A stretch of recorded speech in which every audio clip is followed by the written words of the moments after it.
पर क्या आप ये चिट्ठी लिख करके राजनीति कर रहे हैं? भाई सारी पॉलिटिकल पार्टीज क्या कह रही है? वो कह रही है हाँ हम कह रहे हैं कि गलत है, हम कह रहे हैं कि हमले रुकने चाहिए। अब आप किसी को कटघरे में खड़ा करने की कोशिश कर रहे हैं कि भाई आप एक प्रस्ताव पास कीजिए, ये वो कह रहे हैं कि राजनीति है।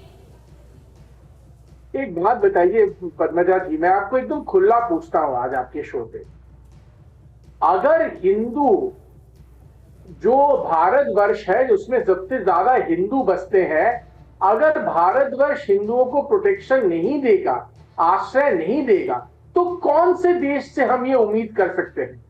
ये बहकी बहकी सब एक साथ है, सब भले हैं, ऐसी बातें हम ना करें। हम थोड़ा सच्चाई की तरफ जाए। दुनिया में 50 मुसलमान देश हैं, दुनिया में कई सारे क्रिश्चियन देश हैं, दुनिया में बौद्ध देश भी हैं, पर हिंदू देश सिर्फ एक है। अगर वो देश हिंदुओं को, अपने बाजू वाले हिंदू जब मर रहे हैं, उनका गला काटा जा रहा है, जलाया जा रहा है, मंदिर जलाया जा रहा है, तब अगर उन्होंने आश्रय नहीं दिया तो मतलब कब कौन सा देश देगा? कौन बचाएगा? नहीं, तब तो फिर इसका जवाब प्रेम शुक्ला जी देंगे। तो क्या सरकार जो सीएए है उसकी जो कट ऑफ डेट है उसको बदल करके अब जो हिंदू हमारे बॉर्डर पे आ रहे हैं उनको आश्रय देगी क्या भारत में? ये अपने में एक बहुत बड़ा सवाल है। पर इससे पहले मैं वो जवाब आपसे लूं, विवेक साइलस जी, फिर से यही बात आ जाती है कि एक हफ्ते तक पूरा सन्नाटा। आज अखिलेश जी ने 5 पैराग्राफ का एक ट्वीट लिखा। बड़े लोगों को तो समझ में ही नहीं आया कि भाई उसमें वो कहने की क्या कोशिश कर रहे हैं। उन्होंने सब कुछ लिखा, उन्होंने कहा कि ये नहीं होना चाहिए, वो नहीं होना चाहिए। पहले ट्वीट में उन्होंने हिंदुओं की बात ही नहीं की। दूसरे ट्वीट में जाकर के उन्होंने कहा कोई भी समुदाय, चाहे वह बांग्लादेश का अलग नजरिए वाला बहुसंख्यक हो या हिंदू, सिख, बौद्ध या कोई अन्य धर्म पंथ मान्यता मानने वाला अल्पसंख्यक, कोई भी हिंसा का शिकार नहीं होना चाहिए। पहले तो मैं ये जानना चाहूंगी, अलग नजरिए वाला बहुसंख्यक क्या होता है? इसका मतलब क्या है अलग नजरिए वाला? देखिए, जहाँ तक बांग्लादेश की बात है पद्मजा जी, बांग्लादेश में जो भी हो रहा है बहुत ज़्यादा दुखद है और बहुत ज़्यादा चिंतनीय है। लेकिन दिक्कत यह है कि भारतीय जनता पार्टी जो केंद्र में सरकार है, एक्शन उसी को लेना है।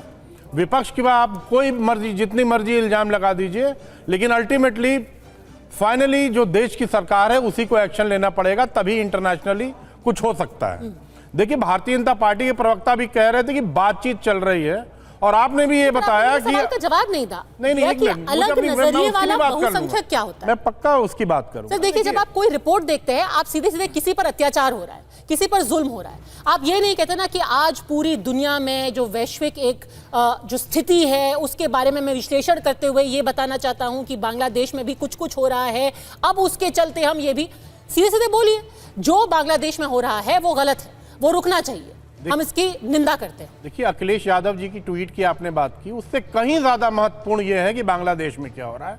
पद्मजा जी, ये बहुत सीरियस मैटर है। व्यक्तिगत तौर पर मैं सिर्फ इतना जानना चाहती हूं, देखिए, अगर आप 7 दिनों तक किसी पर, किसी के खिलाफ हिंसा होते हुए देखते हैं, एक बार मन में भी ये आता होगा ना कि ये क्या है, इसकी निंदा करनी चाहिए, इसको रोकना चाहिए। आओ सब लोग मिल करके एक हम प्रस्ताव रखें। आपको उल्टा सरकार को बोलना चाहिए कि भाई हम आपके साथ हैं, ये जो हो रहा है गलत हो रहा है, हिंदुओं को सुरक्षा देनी चाहिए। उल्टा आप ये लिखते हैं। और मैं फिर से आपसे पूछना चाहती हूं कि अलग नजरिए वाला बहुसंख्यक होता क्या है आखिर? कट्टरपंथी क्यों नहीं कह सकते कि कट्टरपंथी कुछ तत्व हैं वो हिंदुओं पर हमला कर रहे हैं, ये गलत है? जी बिल्कुल, आपकी बात से मैं सहमत हूँ। 8 अगस्त को माननीय प्रधानमंत्री जी ने भी ट्वीट किया था। आपने बताया आज 12 तारीख हो गई है, 4 दिन, आज 5वां दिन, कल 5वां दिन हो जाएगा। मैं ये जानना चाहता हूं कि भारतीय जनता पार्टी की सरकार, नपुंसक सरकार, हाथ पे हाथ डाल के क्यों बैठी हुई है? सबसे बड़ी बात है, वहां के जो लोगों पे अत्याचार हो रहा है उस पर जिम्मेदार कौन है? आप यूएन में जाइए, तत्काल इस बात को उठाइए। आप विदेश नीति पे बात करते हैं, किसी ने नेपाल की भी बात की, नेपाल तो उत्तराखंड को अपने में दिखा रहा है। हाँ। आज ये हाल हो गई है। देखिए, भारत बड़ी इकोनॉमी है, आयात और निर्यात भी हो रहा है, आप कहीं ना कहीं दबाव डालेंगे। चलिए, आप आयात निर्यात पर पहुंच गए। आपने फिर भी इस सवाल का जवाब नहीं दिया कि अलग नजरिए वाला बहुसंख्यक आखिर होता क्या है, क्योंकि आप कट्टरपंथी को कट्टरपंथी नहीं कह सकते, आप उसको अलग नजरिए वाला बहुसंख्यक कहेंगे।